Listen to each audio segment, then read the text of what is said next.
Okay. So what are we doing? We're going now to West 8th Street in Greenwich Village. West 8th Street, between 5th and 6th, is where Jimi Hendrix in 1970 opened Electric Lady Studios. And it's also where he briefly lived next door in a little cottage behind a residential building. And the guy who lives in that cottage now, his name is Rob Key. He's on the line with us. Rob, thanks for coming on. Yeah, thanks for having me. Good morning. Good morning. Yeah, I'm Corey Kilgannon from The Times. I'm sitting with Malachi McCourt, and I have a story in The Times today about the effort to rename that block, 8th Street between 5th and 6th Avenues, Jimi Hendrix Way, naming after the guitarist Jimi Hendrix, because he did hold forth there at Electric Lady Studios, albeit briefly. I mean, the place, he spent more than a year trying to open this place, and then he passed away in London a very short time after it opened, but he did record some music there. And Rob, you live next door to Electric Lady, and tell us about where you live and that Hendrix once, lived there for a period, right? Yeah, no, I'm hidden away a little bit behind the studio and kind of happily living a little anonymously back there. But the genesis of this whole thing really kind of started by some folks on the block who've actually been on the block for a long time. And for those of you who may have visited the street, there's still a real kind of cool vibe that's there. It's gone through a lot of incarnations. We've gone through, as you said, Electric Lady Studio at one point was called the Generation Club. There were then lots of shoe merchants and stores. Today, if you walk down the street, there's still a lot of boutique-y type stores. Some of them have been there for a very long time, such as Richard Geist, who has the Army-Navy store. And there's some new places, too, like Storm Ritter Studio, who does some really interesting art and clothing art. And beyond that, you have the First C's Chocolate, which is kind of on the street. And so, overall, both kind of on the tenant level and on the landlord level, there's been a desire to kind of bring a certain, spirit to that street and kind of keep it alive. And we all know how difficult that can be in this kind of era of gentrification. And so the genesis of this was really to go back to the roots of what the street was. And even though Hendrix really was only there for a relatively short amount of time, the impact he had was really significant. You all can go back to just the fact that, when he moved from uptown, where he wasn't really accepted kind of by the music community, he moved downtown because he was such a Bob Dylan fan in many ways. And that collision of kind of the folk Dylan rock world together with the psychedelic era really created a sound that, nobody had really heard before. And, while we're talking about Electric Lady Studio, which is what he created and has this amazing history that's still creating great music today with U2 and Daft Punk and Adelaide, the whole area is imprinted by Hendrix. We have Cafe Wah, where he was, on McDougal, which he was discovered by Keith Richards' girlfriend at the time. He lived a little bit, I think, on West 12th Street. I mean, he couch surfed a lot, but what we're just trying to do is make the case that the spirit that he kind of has imbued across the street really needs to be remembered. And for both visitors and also for folks who've been here for a long time. So we're getting a lot of support. Yeah. But let me ask you the real important question. Like, what's it like living where Hendrix lived? Well, I mean, can you feel the vibe? Like, are you, are you suddenly able to, shred on a guitar and sing the blues and everything, or what? Are you a voodoo child? It's interesting. I haven't picked up the guitar in a while, and I'm going to have to. But a friend of mine brought me the other day a left-handed Stratocaster that is sitting there and calling for me to pull it out. But look, I think that I think you quoted this in the article. I think music has an impact that lasts a while, right? You cannot have had such amazing music created in a space like that and not have it have some kind of impact. And so, and if you go to Electric Lady, and I don't know how many people really know the history of it, that Hendrix did his first album there, Electric Ladyland. But since then, if you walk in, it's the Stones, it's the Clash, it's Zeppelin, on through to Prince and David Bowie and everyone else. And so, they're in that space. Some of the greatest music in the world has been created, and I think it lingers there. And I think that people who visit both the block and come to my place or the studio, that you'll pick up on it. And so I think it's there. Right, and I got to thank you for inviting me to that kind of reception, kickoff, launch party, because it got me, not only because you have an amazing place and you throw a great party and, all the people you invite. I met some really cool people, and yourself and everybody else, Storm and Rich Geist, and you mentioned. But also, I got to meet Lee Foster, who's the general manager of Electric Lady Studios, the legendary, and we got a little tour and the place that Hendrix only briefly, sadly, only briefly got to record there a little bit, but he really built to his specs. I mean, this was like a very new concept that you would build a recording studio that would be kind of like a cool place to hang out and kind of fit in with Hendrix, like kind of groovy aesthetic. It wasn't just some cold, sterile, box that the musicians are on one side and the engineers are on the other side, and it just this was a place where he could really hang out, and it still is, even though the place, from what I understand, from what Lee said, the place kind of almost was closed down. It almost died because it went into arrears and it wasn't really kept up. And then, Lee came in and he kind of spearheaded an effort to really modernize it, keep a lot of the Hendrix touches. And then, like you said, all these, Kanye records there. You don't just, yeah, right, okay. Bowie and Lennon, came up with Fame there. So you have, and Keith Richards, and you have the old school guys, classic guys, but you also have newer artists that go there now. It's like a state-of-the-art place. So that was really a kick to see that place. Yeah. Well, I would say that really speaks to kind of the thrust of what we're actually pushing for, which is, look, with the technology today, a lot of musicians don't need to go necessarily to a studio like that and do the types of recordings that they can do. They can do it in many different places, but they go there in many ways for the spirit that's still there. And U2, for their last album, took out the whole upper floor for a period of time, and they're not just there for Lee's done an amazing job with top-of-the-line technology and everything else, but the original murals are still there. The original spirit is still there.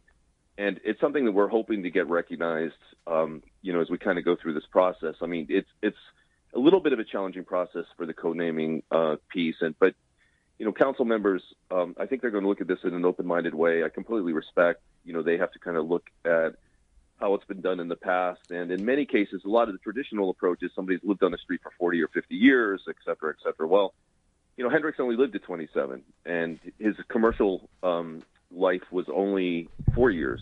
And, the time that he spent was, a subsection of that. And so the point that we really have to make is that, it isn't just about the length of time, it's about the impact that was made in a short amount of time, and the legacy that continues on through fashion. If you look at, and of course music, and even kind of software is, that's the space I'm in, is, how do we use artificial intelligence in creating kind of music and art and other things as well. The legacy goes very, very, very, very deep. And, as you look at the community board's requirements, we've read through them pretty carefully, and we're hoping, again, that they're going to approach this with a really open mind for us. But, it does say very specifically that, people should have a minimum of 10 years and there is an or here, who have contributed significantly to New York or national life and have lived or otherwise are identified with the community in a substantial way. I think Hendrix's connection through Electric Lady to the block is a substantial way. Probably the font of much of the great music in the world that would not have been created there, and arguably may not have been created in the same way had it not happened there. Right. Yeah, the studio he opened was the place where all this stuff got later recorded.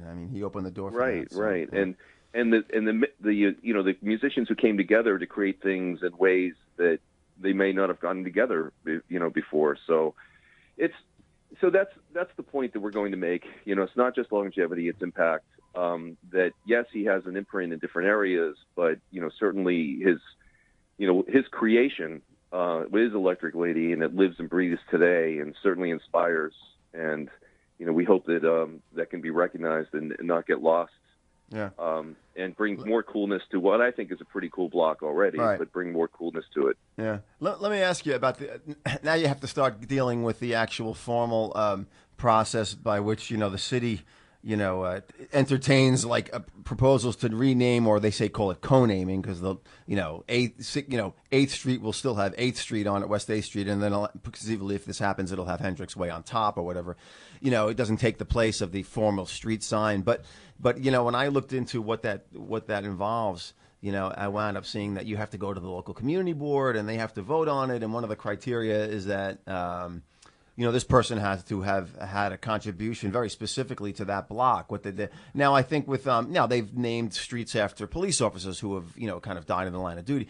I don't think you have to have been a block organizer for 30 years. It's just that you have to have a kind of a pronounced effect on the block. So you'll have to make that case with them, and then get a council person to get the full city council to vote on it. So it's quite a procedure to get. You can't just the mayor tried to do it with Jimi Breslin Way or something, and then that came down after 2 weeks because even the mayor can't decide to co-name a block after somebody. It has to go through the city council.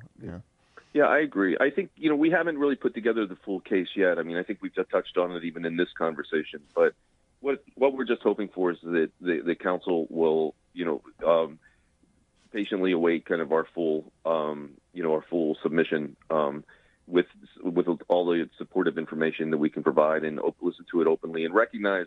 They do say that each application will be considered on its own merit without regard to precedence. I mean, they do say that. So. We're hoping to look at this in a unique way for a unique person and a unique legacy, and take it from there. I mean, I will say, in this world of kind of social media and all the other things that help people kind of find information, etc. The physical co-naming, I think, would be obviously really important because it really kind of creates a legacy for everyone for the next generations, etc. So they don't get forgotten, but. Within just even in this process, the recognition that the impact that Hendrix has had here, is already going to be in Google, and his legacy is also going to live in this world of social. Right. So there's the physical. You don't need a street name to tell you what Hendrix did. Yeah, I agree. Exactly right. But what I say is one thing going against you, just as far as this is age, man. Most of these people, even city council members. They're too young to really, really have gotten into Hendrix in that time. I mean, even the people at your party. I mean, I'm 51, and I can't say contemporaneously. I was a little kid when Hendrix was performing, but I just think that I wonder if the younger generation does appreciate it, the music and that type of thing. Yeah, it's funny. It's a little bit all over the map. Again, here we are. September 18th was the 47th anniversary of his death. Here we are almost 50 years later. And, talking about this. And, in some ways, I think that I've seen a little bit of, and this is my own personal experience, but I've seen kind of, a resurgence, I think, of interest in him as people who kind of go back. His influence today, I think, you can listen to Hendrix today, and I think that's the mark of great music is, could have been created yesterday. I mean, and if you listen to his music today, it's as contemporary today. It's aged really well. And so as, even the younger generation gets exposed to it and, what you see happening in the city sometime, I know several good DJs who do remixes of Hendrix and everything too. And there is an interest among the 20 somethings about this and about kind of the legacy of rock and roll is kind of where it's led us today. And the fact that Electric Lady today is still creating, the Daft Punks and, and everything else back, the music's coming out of there. Yeah. I think that's the continuity that I think is, has everyone involved. But we've had, I think over 1,000 signatures on a petition already. I think we've had pretty unanimous, agreement and support among the merchants on the block and others. And so, we'll see where this road leads us. Yeah. But I think we're all trying to do this for the right reasons. Right. Before I let you go, let me just you do an interesting thing for a living. You have a company that, well, you'll tell me, but my feeble attempt is you monitor social media to try to detect trends in conversation, what people are talking about. What is that? That's kind of fascinating. What is that all about? Well, it is. I guess the relevance to that is we're able to capture all these. You don't have to link it back to Hendrix. I'm just asking what you do.